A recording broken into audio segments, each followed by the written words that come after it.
آپ کے لیے یہ بات نہایت حیرت کا باعث ہوگی کہ یورپ میں نہانے کو کفر قرار دیا جاتا تھا۔ یورپ کے لوگوں سے سخت بدبو آیا کرتی تھی۔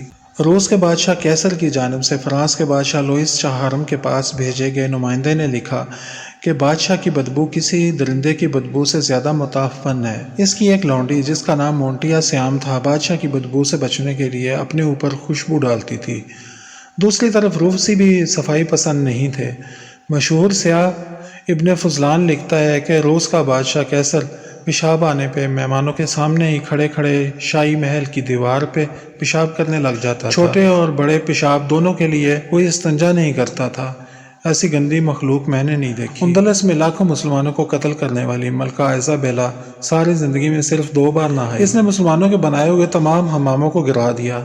اسپین کے بادشاہ فلپ دوم نے اپنے ملک میں نہانے پہ مکمل پابندی عائد کر رکھی تھی۔ اس کی بیٹی ایزابیل دوم نے قسم کھائی کہ شہروں کا محاصرہ ختم ہونے تک لباس بھی نہیں تبدیل کروں گی، اور محاصرہ ختم ہونے میں 3 سال لگے۔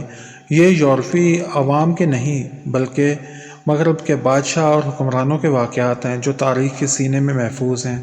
جب ہمارے سیاح کتابیں لکھ رہے تھے، جب ہمارے سائنسدان نظام شمسی پہ تحقیق کر رہے تھے، ان کے بادشاہ نہانے کو گناہ قرار دے کر لوگوں کو قتل کرواتے تھے۔ جب لندن اور پیرس کی آبادیاں 30 سے 40 ہزار تھیں، اس وقت اسلامی شہروں کی آبادیاں 1 ملین ہوا کرتی تھیں۔ فرینچ پرفیوم بہت مشہور ہے۔ اس کی وجہ یہی ہے کہ پرفیوم لگائے بغیر پیرس میں گھومنا ممکن نہیں تھا۔ ریڈ انڈینز جب اہل یورپ سے لڑتے گلاب کے پھول اپنی ناک میں ٹھونس لیتے تھے کیونکہ اہل یورپ کی تلوار سے زیادہ ان کی بدبو تیز ہوتی تھی۔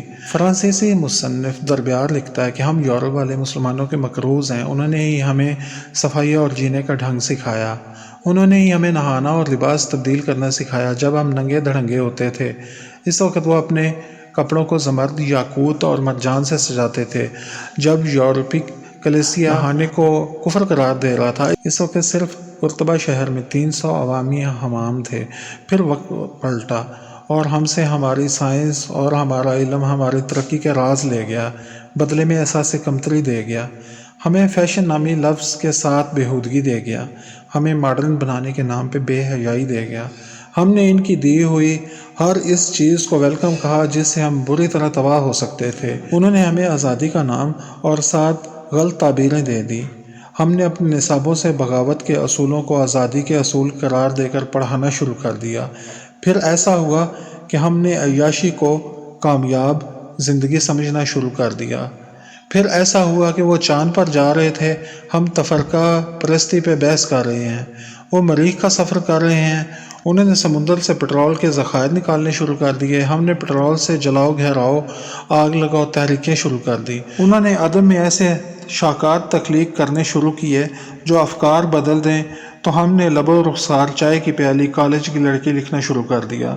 انہوں نے قرآن کو اپنی لیبارٹریز کا حصہ بنا لیا اور ہم نے اچھے قیمتی غلاف بنانا شروع کر دیے اور طاق کی سجاوٹ کے مقابلے شروع کر دیے۔